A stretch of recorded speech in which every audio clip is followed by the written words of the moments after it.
Shalom warga kerajaan. How to apply the gifts of the Holy Spirit? Bagaimana mengaplikasikannya?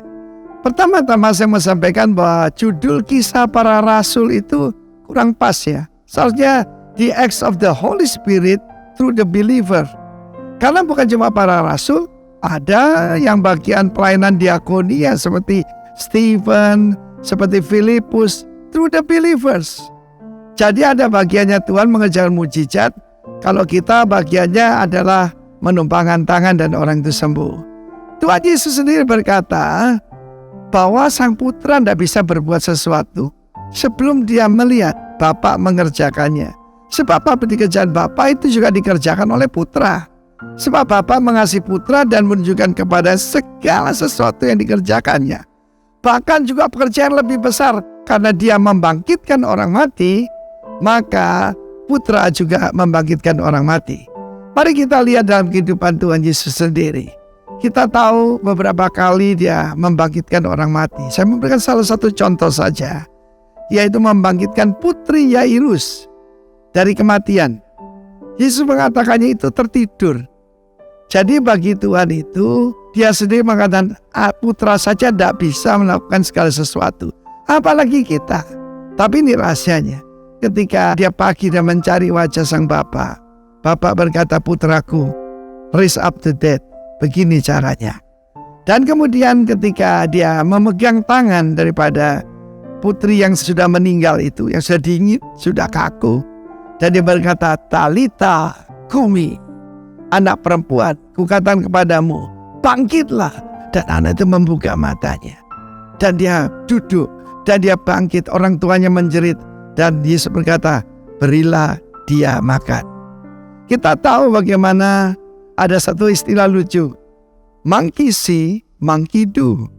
Children see, children do. Dan kita harus punya childlike faith.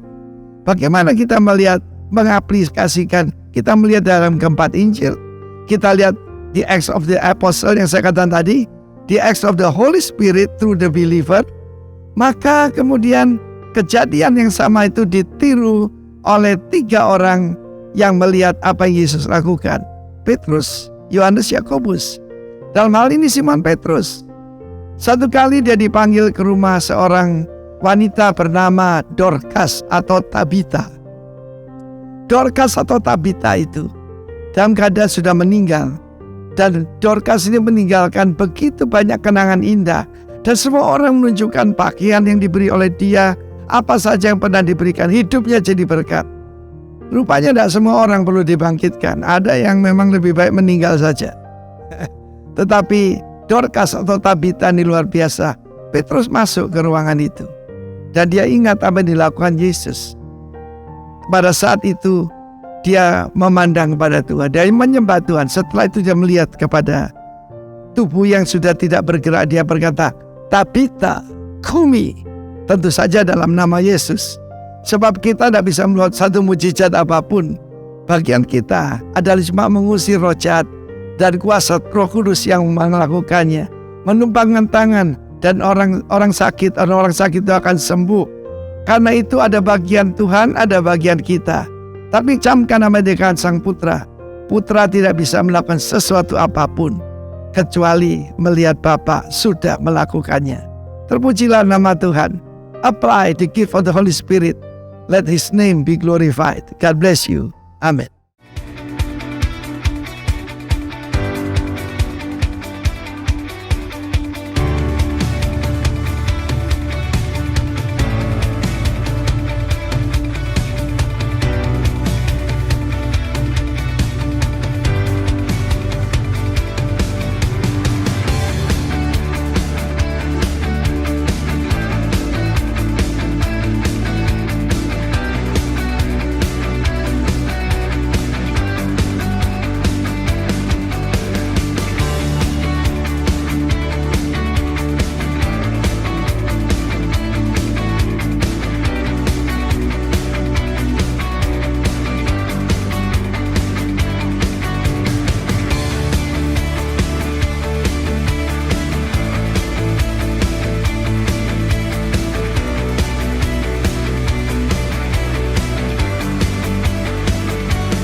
bersyukur Tuhan buat perkenanan-Mu Bapa. Saya bersyukur Tuhan Yesus buat anugerah-Mu Tuhan.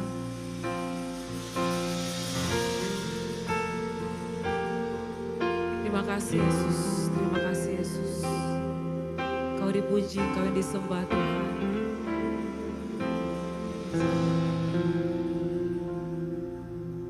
Saat ku masuk ke hadirat-Mu, bawa persembahan ke tempat kudus-Mu, pujian ku naikkan, sembah ku berikan bagi-Mu Allah yang mulia. Kau layakkan ku menghampiri-Mu, melihat tata kemuliaan-Mu Tuhan. Pujian ku naikkan, sembah ku berikan bagi-Mu Allah yang mulia. Oleh kuasa darah-Mu Kau telah tebus dosaku, kekudusan-Mu melingkupiku.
pujilah Tuhan, sebab Dia ciptakan semuanya.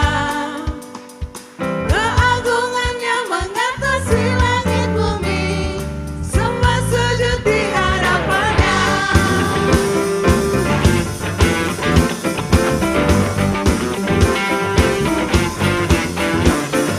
Langit dan bumi, pujilah Tuhan, sebab Dia ciptakan semuanya.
sujud menyembah namamu, oh tinggikan namamu.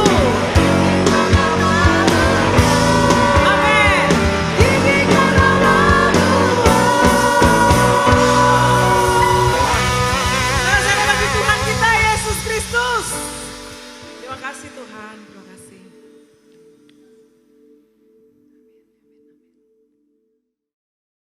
Shalom Bapak Ibu Saudara, selamat hari Minggu, selamat pagi, pagi yang luar biasa. Dan kita bertemu lagi pada hari ini.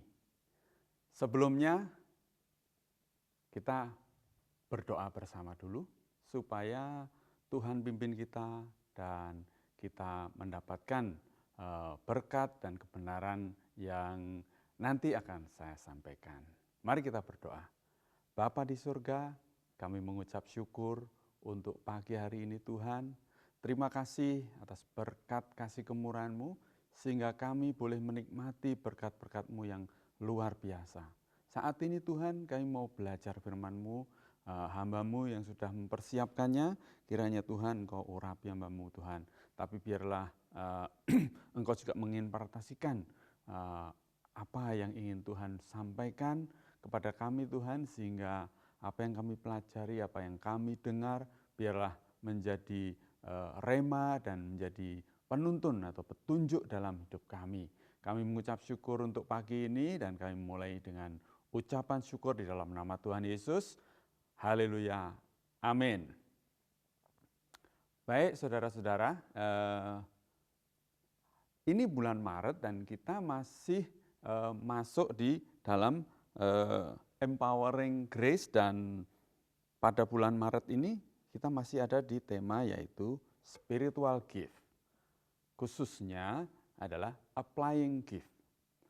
Saya ingin memberikan judul pada sharing kali ini yaitu Tepat Bertindak, Mengaplikasikan Karunia Rohani.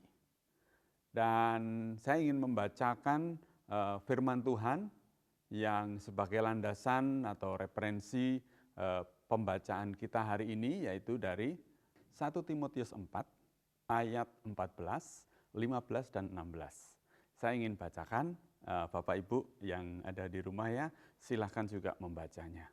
Jangan lalai dalam mempergunakan karunia yang ada padamu, yang telah diberikan kepadamu oleh nubuat dan dengan penumpangan tangan sidang penatua. 15, perhatikanlah semuanya itu, hiduplah di dalamnya supaya kemajuanmu nyata kepada semua orang. 16, awasilah dirimu sendiri dan awasilah ajaranmu.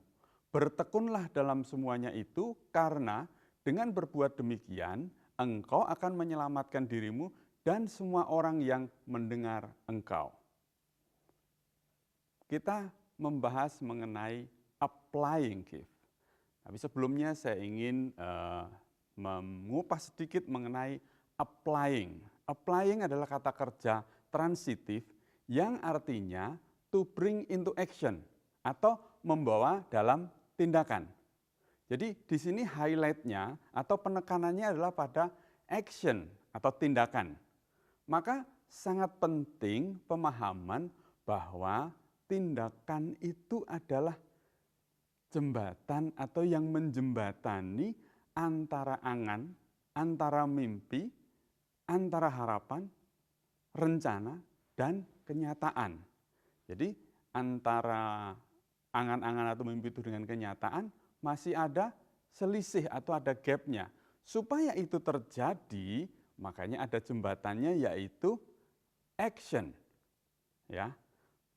Harapan tidak akan menjadi kenyataan tanpa adanya tindakan atau action. Nah, kita semua sudah nggak asing ataupun bahkan akan aneh kalau orang nggak punya gadget ataupun nggak pernah mengerti gadget ataupun device. Gadget atau device hanya akan menjadi suatu barang yang tidak berguna sampai kita melakukan penginstalan, instalasi atau pemasangan aplikasi. Ya. baik apakah Anda pengguna Android ataupun Anda pengguna iPhone, semuanya memerlukan aplikasi yang akan membantu pengguna menggunakan atau memakai handphonenya sesuai dengan yang diharapkan dengan penggunaan aplikasi itu membuat tindakan ataupun langkah-langkah yang kita lakukan menjadi lebih mudah. Saya ambil contoh ya, di gereja kita sudah ada menggunakan aplikasi QR atau KRIS ya. Ini kadang-kadang ada yang bilang KRIS, ada yang ya whatever, apapun itu. Tetapi ini sudah kita pakai di gereja kita sebagai persembahan online. Dan aplikasi itu dapat diakses melalui gadget kita ya, setelah kita memasang aplikasi di gadget kita gitu ya.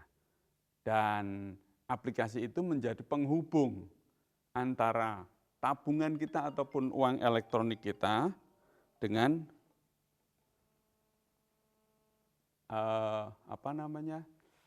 dompet ataupun rekeningnya di gereja gitu ya.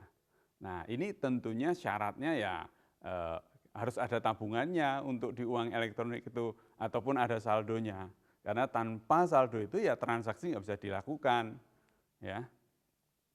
Nah bayangkan dengan aplikasi KRIS tadi untuk persembahan. Ini akan membuat kemudahan sekali ya. Jemaat hanya menggunakan aplikasi itu kemudian di-scan-kan, sudah otomatis kita tinggal mengisi berapa yang ingin kita persembahkan. Setelah kita shoot di barcode yang tersedia, dan kemudian tentu mengisi PIN ya, kode rahasia yang hanya diketahui oleh pengguna. Ini juga perlu kita jagain ya. Nah, betapa kemudahan itu kemudian membuat pekerjaan ataupun yang kita lakukan menjadi lebih efisien. Dalam hal ini contohnya tidak perlu lagi melakukan penghitungan manual, ngumpulin amplop, kemudian nyatet, nyimpan dan disetor ke tabungan atau ke bank. Akan sangat banyak pekerjaan itu harus dilakukan. Tetapi dengan aplikasi itu sangat mudah. Bahkan catatan elektroniknya pun menjadi akurat dan tepat, mudah dilacak dan di-track. Jadi menjadi lebih efisien, menjadi lebih efektif. Inilah kemudahan dalam menggunakan teknologi yang kita aplikasikan. Masih banyak contoh aplikasi-aplikasi yang lain yang membuat hidup menjadi lebih mudah, lebih efisien, sehingga dampaknya adalah banyak waktu yang bisa kita hemat, bisa kita pakai untuk pekerjaan-pekerjaan yang lain yang mungkin lebih bermanfaat. Oke, kembali kepada karunia rohani yang kita pelajari di pengajaran Gereja Rock, termasuk tentunya di Gereja Rock Balikpapan. Dari pengajaran sebelumnya, kita belajar tentang understanding the gift, atau memahami gift, memahami karunia roh. Ya. Kemudian developing the gift, atau mengembangkan karunia roh itu, dan saat ini kita belajar applying the gift atau menggunakannya. Memahami karunia roh sebagai karunia atau kemampuan yang dikaruniakan melalui kuasa Roh Kudus. Sebagai contoh dapat merupakan karunia untuk melayani, karunia bernubuat, karunia mengajar, menasehati, bahkan karunia menyembuhkan, karunia berhikmat, dan yang lain lagi ya, bisa kita cari referensinya. Yang mana adalah tujuan karunia roh itu adalah untuk memperlengkapi jemaat Tuhan dalam pekerjaan Tuhan, dalam pelayanan untuk pekerjaan Tuhan yang tujuannya adalah untuk memuliakan Tuhan.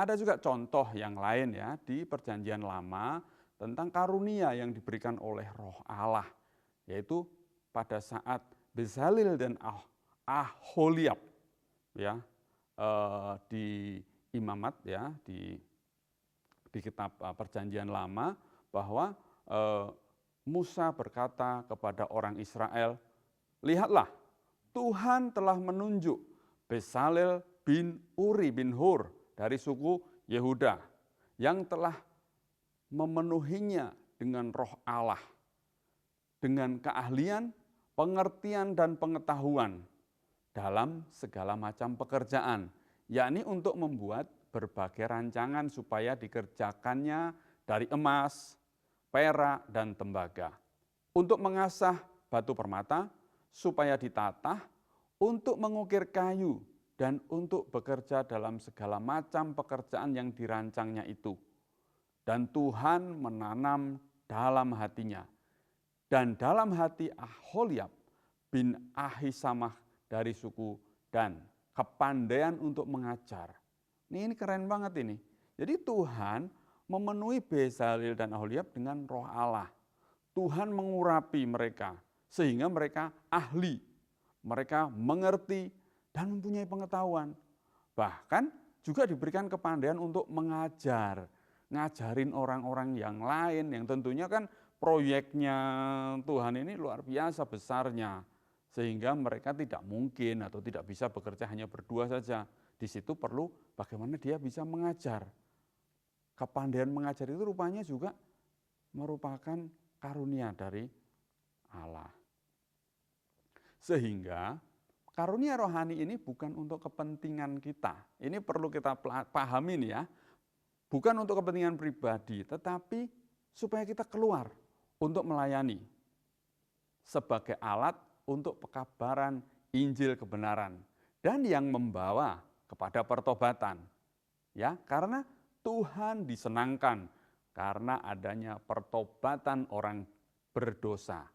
Allah menghendaki pertobatan, maka Dia memberikan anaknya yang tunggal untuk menjadi pendamai dan penebus sehingga manusia dapat diselamatkan. Itu tujuannya daripada karunia rohani itu diberikan.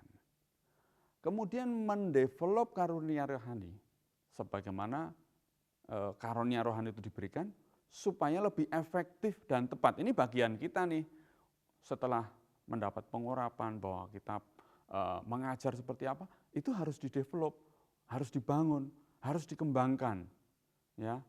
Karena ini penting banget. Ingat pelajaran dari Pak Herol bahwa karunia rohani adalah tool untuk bersaksi atau alat bantu untuk memberitakan Yesus. Jadi kalau alat atau tool harus misalkan gergaji ataupun kampak harus diasah sebagai supaya dia lebih efektif. Nah, ini bagiannya kita gitu ya.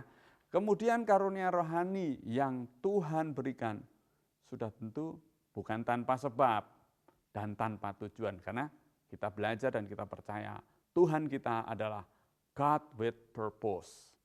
Maka kita tahu saat kita diberikan karunia rohani, maka kita wajib menggunakan dan mengaplikasikan karunia itu sehingga terjadi pelipat gandaan, multiplikasi, Tuhan dipermuliakan. Begitu tujuannya. Dan tentu kita ingin menjadi pribadi yang Tuhan lihat sebagai hamba yang mampu melakukan pelipat gandaan, kemudian seperti yang kita belajar dalam perumpamaan tentang talenta. Dan kita jangan menjadi hamba yang hanya diam saja dengan talenta yang diberikan. Seperti contohnya hamba yang mendapatkan 1 talenta. Karena dia hanya mendapat 1 talenta, mungkin dia melihat yang lain dapat 10 dan 5 talenta, dia merasa udah diam aja lah, nggak usah ngapa-ngapain. Ya, padahal talenta itu harus dikembangkan. Nah di sini isunya bukan berapa talenta, tetapi apakah talenta di tangan kita dikembangkan, berkembang, dan menghasilkan. Dalam perumpamaan itu kita belajar bahwa diam atau tidak mengambil tindakan adalah suatu dosa. Nah pertanyaannya yang sering muncul sekarang adalah, bagaimana sih praktisnya menerapkan atau mengaplikasikan karunia rohani di dalam praktek sehari-hari? Dan sehingga karunia rohani yang kita terima itu dapat memberi dampak, dapat memberikan hasil yang nyata, yang kelihatan. Saya ingin bagikan di sini dari perenungan saya di ayat yang tadi ya, 1 Timotius 4:14 sampai 16 tadi, saya ingin bagikan ada 4 kunci dalam mengaplikasikan karunia rohani dalam hidup ini. Ya, ada di ayat 15 dan 16. Sebenarnya di situ sudah ada, tapi ini kita lebih pertegas lagi. Yang pertama, memperhatikan. Seperti pesan Paulus kepada Timotius untuk memperhatikan firman Tuhan dan nasihat-nasihat Paulus yang disampaikan dalam ayat-ayat sebelumnya. Kita harus baca tuh yang pertama sampai yang 1 Timotius tadi 4 ayat pertama sampai 16. Itu akan lebih kena konteksnya ya. Bahwa Timotius juga harus memperhatikan, termasuk terus belajar. Jadi di sini juga membaca firman Tuhan sebagai tuntunan, gaya hidup, dan kebiasaan yang baik. Ini bagian dari harus dilakukan sebagai bagian dari memperhatikan. Kita harus memperhatikan. Yang kedua, menghidupi ajaran-ajaran yang benar dan sehat supaya nyata dan dapat dilihat oleh orang lain. Dan tentang perkembangan dan kemajuan kita dapat dilihat. Ya. Jadi pada saat kita menghidupi itu membuat sesuatu menjadi hidup. Kalau sesuatu yang hidup bisa dilihat dan bisa dibuktikan. Sebagai contohnya misalkan kita menjadi lebih murah hati, lebih peduli, maka orang melihat perkembangannya ini atau kemajuannya. Saya sekarang dilihat orang bisa bilang bahwa, wah kamu sekarang lebih murah hati ya, lebih peduli. Nah, hal-hal seperti ini menimbulkan penasaran. Mungkin orang menjadi tanya, kok kamu menjadi lebih murah hati, menjadi lebih baik? Nah, di sini nyata dapat dilihat dan menjadi suatu kesaksian. Yang ketiga, mengawasi diri dan ajaran. Kita perlu merefleksi diri, kita kadang-kadang perlu cermin untuk melihat diri kita sendiri. Ya, cermin itu juga untuk membuat kita bisa melihat apakah kita menjalankannya dengan tulus. Ada ketulusan. Apakah kita masih lurus terhadap tindakan kita? Kadang kita nggak bisa melihat diri kita sendiri ya. Sehingga sulit bagi kita untuk melihat atau menerima kenyataan bahwa kita ternyata sudah salah, sudah melenceng. Nah, di sini pentingnya kita perlu rendah hati dan selalu melakukan cek dan recheck. Sama dengan kalau kita melakukan cek kesehatan atau medical check up. Karena kalau misalkan nih sakit kepala di sini nggak tahu ya karena apa ya, tapi ternyata waktu di MCU kolesterol tinggi. Ya, kalau yang kita kan cuman perasaannya aja sakit di sini gitu, nggak enak. Yang kita harus tahu adalah pakai alat pengecek. Sehingga kita tahu bahwa misalkan kolesterolnya tinggi, nah berarti harus ada perbaikan, perubahan gaya hidup, perubahan cara makan atau makanannya, kemudian supaya tidak stres, istirahatnya juga harus diseimbangkan. Nah, ini sama juga dengan ajaran yang kita ikuti dan kita terapkan. Apakah masih sesuai, masih lurus?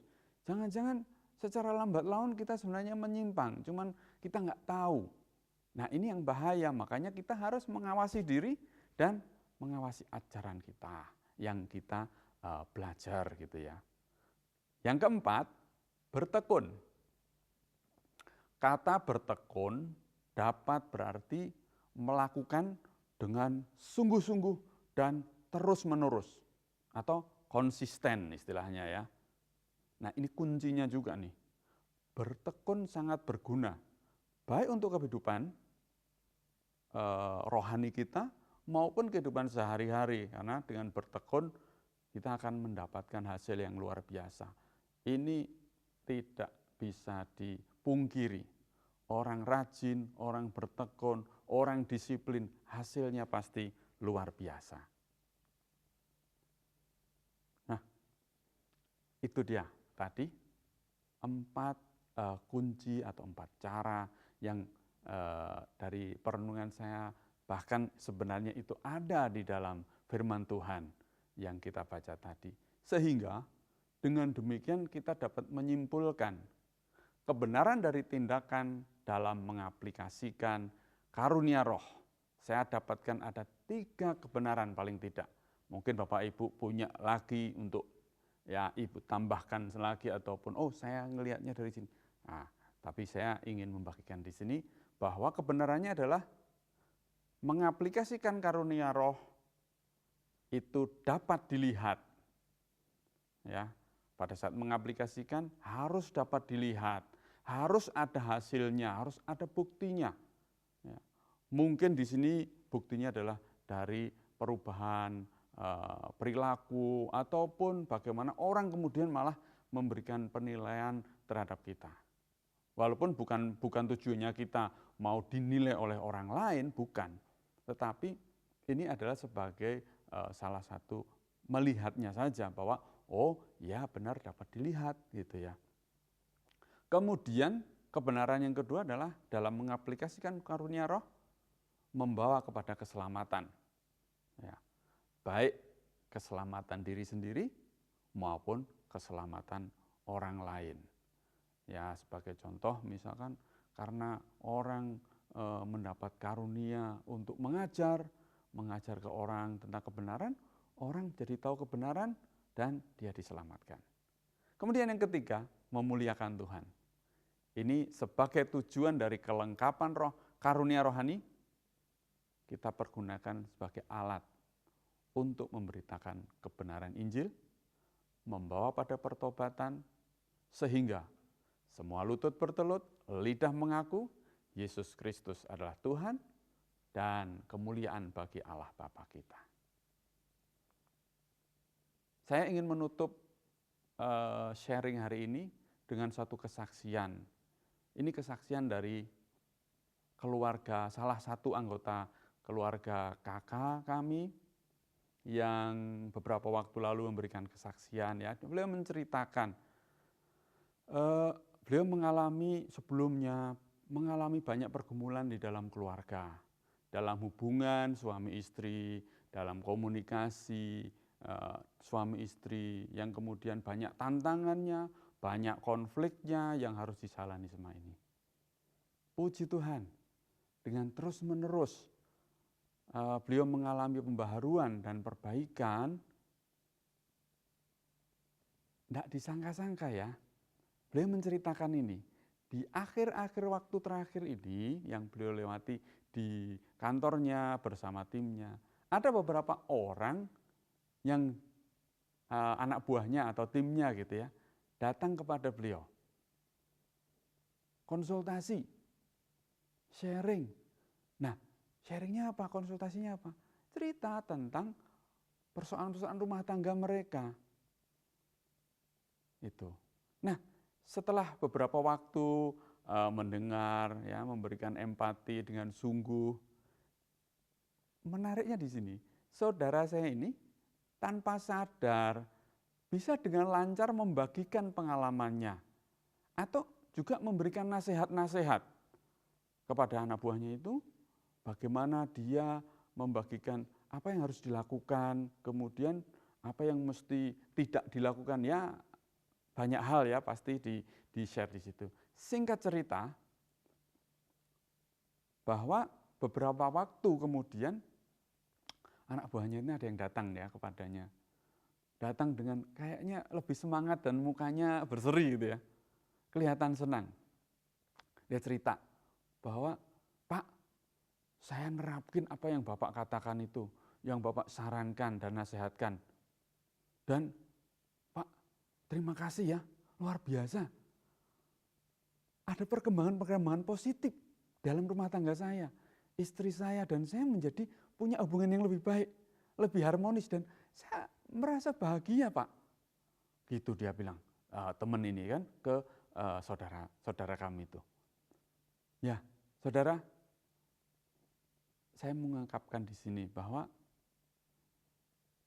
dia baru tahu ya, kenapa ya dia cerita nih, akhirnya dia cerita, kenapa dia ada di gereja ini, kemudian ada di KK, kemudian belajar dan konsisten melakukan kebenaran gitu ya. Dia bilang, saya baru sadar ya, bahwa saya ada di sini ini dipersiapkan untuk situasi-situasi itu di tempat kerja, sehingga saya dapat bersaksi, saya dapat berbagi dan menyelamatkan orang lain. Ya mungkin memang di sini belum menyelamatkan secara pertobatan, tetapi saya percaya hal itu membuka hati orang bahwa ada pembaharuan, ada kebaikan-kebaikan yang ditularkan, dan itulah yang terjadi. Sederhana bukan ya? Hanya apakah kita mau membuka hati, belajar, dan bertekun. Ya, sekali lagi ada 4 hal, 4 kunci untuk mengaplikasikan karunia roh yang saya dapat juga di dalam ayat yang sama. Kita harus memperhatikan, kita harus menghidupi, kita harus mengawasi diri dan ajaran, dan kita harus bertekun. Mari kita berdoa. Bapa, terima kasih akan kebenaran firman-Mu ini Tuhan, sehingga Engkau yang menolong kami untuk kami terus memperhatikan kebenaran, kemudian kami juga terus untuk memperbaiki diri Tuhan. Terima kasih Bapa, terima kasih untuk firman-Mu, terima kasih untuk perenungan hari ini. Pimpin kami Tuhan, untuk dapat mengaplikasikan karunia rohani itu, sehingga seperti hamba-Mu yang diberikan talenta 10 dan juga yang diberikan talenta 5, mereka dengan sungguh-sungguh dapat mempraktekkan, dapat melipat gandakan talenta yang Tuhan berikan, karunia rohani yang Tuhan berikan. Terima kasih Tuhan, dan kami mengucap syukur di dalam nama Tuhan Yesus. Amin. Puji Tuhan, kita sudah sama-sama belajar firman Tuhan pagi hari ini, dan saatnya kita akan masuk dalam perjamuan kudus. Mari sama-sama kita berdoa. Bapak Ibu di rumah siapkan roti dan anggur. Kita berdoa bersama-sama. Bapak, terima kasih untuk firman-Mu, dan saatnya kami akan bersekutu dengan tubuh dan darah-Mu lewat perjamuan kudus pada pagi hari ini. Semua roti dan anggur yang ada di tangan kami dikuduskan, bahkan kami semua, gereja-Mu, jemaat-Mu, dilayakkan untuk menerima tubuh dan darah-Mu dalam perjamuan kudus pada hari ini. Di dalam nama Tuhan Yesus Kristus, kami terima perjamuan kudus pada pagi ini. Haleluya. Amin. Amin, amin. Mari sama-sama kita angkat roti di tangan kanan kita dan dengarkanlah firman Tuhan. Pada malam waktu Yesus diserahkan, dia mengambil roti, mengucap syukur atasnya, memecah-mecahkannya dan berkata, inilah tubuhku yang diserahkan bagi kamu. Perbuatlah ini menjadi peringatan akan aku. Gereja Tuhan, bukankah roti yang kita angkat ini adalah persekutuan kita yang mahal dengan tubuh dari Tuhan Yesus Kristus? Amin. Mari makan di dalam nama Tuhan Yesus Kristus. Haleluya. Wow, makasih Tuhan. Terima kasih. Setiap kali kita melakukan perjamuan kudus ini mengingatkan kita akan 3 hal. Yang pertama, aku atau egoku telah disalibkan bersama dengan Tuhan Yesus. Yang kedua, tubuh dan darahnya adalah makanan untuk roh manusia kita. Dan yang ketiga, supaya kita tidak menjadi lemah dan putus asa. Sekarang sama-sama angkat anggur perjamuan di tangan kanan, melebihi kepala, dan dengarkanlah firman Tuhan.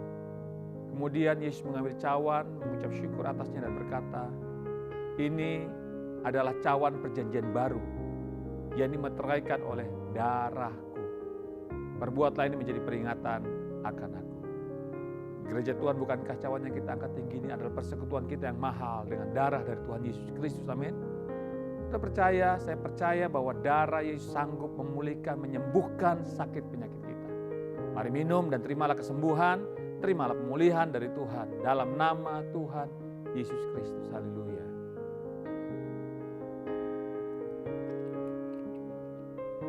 Haleluya, haleluya. Terima kasih Bapak, terima kasih untuk karya salib-Mu. Terima kasih untuk pengorbanan-Mu bagi kami umat-Mu. Terima kasih sudah melakukan banyak hal yang ajaib dalam kehidupan kami. Dan pagi hari ini kami mengucap syukur untuk tubuh dan darah-Mu yang memulihkan hidup kami, yang memberkati hidup kami. Terima kasih Bapak, dan sekarang kami angkat tangan bersama-sama untuk bangsa dan negara Indonesia. Bangsa yang besar ini kami percaya Tuhan ada atas Indonesia dan Tuhan pasti memulihkan Indonesia. Indonesia menjadi bangsa yang diberkati Tuhan, menjadi bangsa yang sejahtera, dan pemimpinnya adalah pemimpin yang takut akan Tuhan. Tuhan pakai untuk terus memimpin Indonesia, bangsa yang besar ini menjadi bangsa yang dikagumi, disegani oleh bangsa-bangsa lain. Para pemimpin di bangsa ini mulai dari Presiden, Wakil Presiden Pak Jokowi dan Pak Maruf Amin, para menteri dan seluruh jajarannya Tuhan, bahkan sampai pemerintah daerah, gubernur-gubernur, wali kota, bupati-bupati, para camat Tuhan. Engkau berikan semangat yang sama, membangun Indonesia, menjadikan Indonesia semakin sejahtera lagi di dalam nama Tuhan Yesus Kristus. Pak Jokowi diberikan ketegasan bersama Pak Maruf Amin, kekompakan untuk bisa dengan bijaksana mengatur Indonesia, memimpin Indonesia, sehingga seluruh rakyatnya menerima sejahtera, lebih baik lagi ekonominya, perekonomian lebih bergairah lagi di dalam nama Tuhan Yesus Kristus. Terima kasih Bapak, terima kasih Tuhan, semua program-program, rencana-rencana yang sudah direncanakan oleh para pemimpin kami, Tuhan buka jalan supaya semuanya dapat berjalan dengan baik di dalam nama Tuhan Yesus Kristus. Pembangunan-pembangunan yang sedang berjalan, khususnya pembangunan IKN yang ada di Kalimantan Timur ini, Tuhan memberkati supaya semuanya berjalan dengan lancar dalam nama Yesus. Terima kasih. Berdoa juga untuk kota kami Balikpapan yang menjadi kota penopang utama untuk IKN Nusantara. Kami percaya Balikpapan akan menjadi kota yang hebat, kota yang semakin layak untuk dihuni, dan banyak orang, banyak pengusaha akan datang ke kota ini untuk membangun kota ini di dalam nama Tuhan Yesus Kristus. Mereka menginvestasikan dana mereka untuk pembangunan di kota ini, Tuhan, mensejahterakan warga Balikpapan di dalam nama Tuhan Yesus Kristus. Pak Rahmat sebagai wali kota, sebagai pemimpin di kota ini, Tuhan juga berikan hikmat, ketegasan, dan juga kekuatan, kesehatan, sehingga Pak Rahmat bisa memimpin kota ini semakin lebih baik lagi Tuhan. Di dalam nama Tuhan Yesus Kristus. Balikpapan oleh anugerah Tuhan menjadi kota yang terpuji, ternama, terhormat di dalam nama Tuhan Yesus Kristus.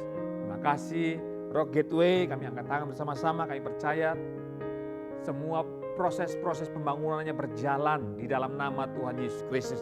Bahkan kami percaya Tuhan akan cukupkan semua yang dibutuhkan untuk pembangunannya, menyelesaikan pembangunan Rock Gateway di dalam nama Tuhan Yesus Kristus. Pembangunan yang sedang berjalan, tim yang sedang bekerja, Tuhan urapi, berikan kekompakan, supaya mereka bisa kompak untuk bersama-sama membangun rumah Tuhan, rumah gerejamu Tuhan di Kilo 5, Rock Gateway, di dalam nama Tuhan Yesus Kristus. Kami percaya ada tangan Tuhan yang hebat, yang perkasa di bawah tanah, di bawah lahan Rock Gateway untuk menopang sehingga tidak terjadi pergeseran-pergeseran di dalam nama Tuhan Yesus Kristus. Bahkan ada tangan Tuhan yang perkasa, yang hebat itu ada di atas Rock Gateway untuk mencurahkan berkat Tuhan, hujan berkat tercurah untuk pembangunan Rock Gateway di dalam nama Tuhan Yesus Kristus. Jemaat Tuhan juga diberikan antusias yang sama, bersama-sama membangun rumah rohani kami, Rock Gateway, di dalam nama Tuhan Yesus Kristus. Terima kasih Bapak, terima kasih para pemimpin di gereja ini, Pak Herold sebagai gembala, bersama keluarga dan juga para pastor Tuhan, diaken, para gembala-gembala kakak, kami semua diurapi Tuhan. Supaya kami bisa membawa jemaat Tuhan semakin dewasa, menjadi serupa dengan Kristus di dalam nama Tuhan Yesus Kristus. Semua jemaat Tuhan dari yang paling muda sampai yang paling senior, semua dalam anugerah Tuhan terpelihara sempurna, sehat di dalam nama Tuhan Yesus Kristus. Kalau ada yang jemaat yang sakit, Tuhan jamah, Tuhan pulihkan, sehat kembali untuk mempermuliakan nama Tuhan, melakukan tugas dan tanggung jawab mereka kembali Tuhan di dalam nama Tuhan Yesus Kristus. Terima kasih Terima kasih Tuhan. Dan kami akan juga memberikan persembahan. Kami memberikan persembahan secara online lewat QR Code yang akan tampil di layar TV kami. Kami memberikan persembahan syukur, mengembalikan perpuluhan, memberikan persembahan pembangunan untuk Rock Gateway. Kami memberi dengan sukacita. Kami mengembalikan perpuluhan dengan sukacita.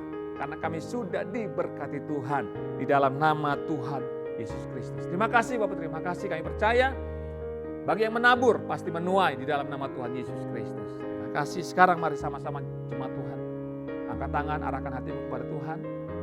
Terimalah berkat Tuhan. Aminkan dengan antusias semua berkat yang datang kepada saudara. Sebab kehendak Tuhan, engkau semakin naik dan tidak pernah turun, menjadi kepala dan bukan ekor. Keluar masukmu pasti diberkati Tuhan. Sekarang sama-sama kita kepalkan tangan kita, ucapkan dengan iman, percaya 3 kali bersama-sama. Apa saja yang saya buat dengan tangan saya ini, saya percaya pasti berhasil, sehat dan beruntung. Lagi, apa saja yang saya buat dengan tangan saya ini, percaya pasti berhasil, sehat dan beruntung. Sekali lagi sama-sama katakan, apa saja yang saya buat dengan tangan saya ini, pasti berhasil, sehat dan beruntung. Para imam, para suami, tumpang tangan untuk anak dan istrimu dan terimalah berkat Tuhan. Tuhan memberkati dan melindungi engkau. Tuhan menyinari engkau dengan wajahnya, memberikan kasih karunia. Tuhan menghadapkan wajahnya kepadamu, memberikan damai sejahtera, sukacita, bahkan berlimpah-limpah dalam pengharapan. Mulai hari ini, pagi ini, sampai selama-lamanya. Di dalam nama Tuhan Yesus Kristus. Haleluya. Yang diberkati Tuhan, sama-sama katakan, amin, amin, amin. Selamat pagi, Tuhan Yesus memberkati kita semua. Shalom. Mari memuji Tuhan lebih lagi, Bapak dan Saudaraku.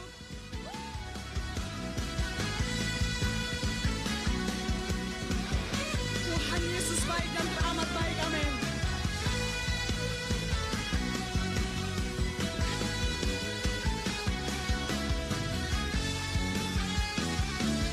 Mari dengan semangat sama-sama pujikan pujian ini. Mari kita semua umat pilihan Allah, dengarlah panggilannya untuk menggenapi firman-Nya. Sekaranglah waktunya untuk berdiri bagi bangsa ini. Mari maju umat pemenang. One more time, okay? Say! Mari kita semua umat pilihan Allah, dengarlah panggilannya untuk menggenapi firman-Nya. Sekaranglah waktunya untuk berdiri bagi bangsa ini. Mari maju umat pemenang. Haleluya!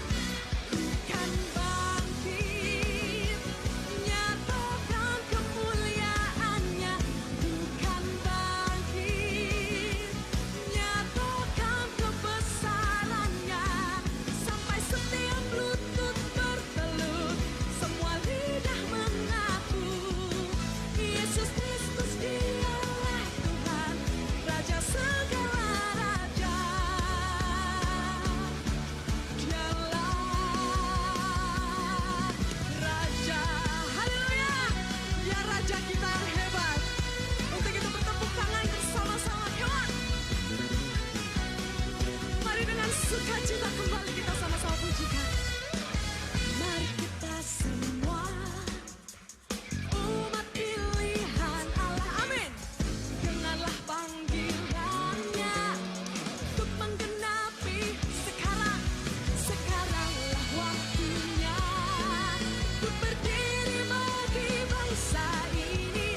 Mari maju umat pemenang. Sampai lambaikan tangan dikatakan, bukan bangkit, nyatakan kemuliaan-Nya. Bukan bangkit, nyatakan kebesaran-Nya. Sampai setiap lutut bertelut, semua lidah mengaku, Yesus Kristus Dialah Tuhan, Raja segala raja. Dialah Raja. Ya Raja kita yang hebat. Untuk itu bersukacitalah Bapak dan Saudaraku.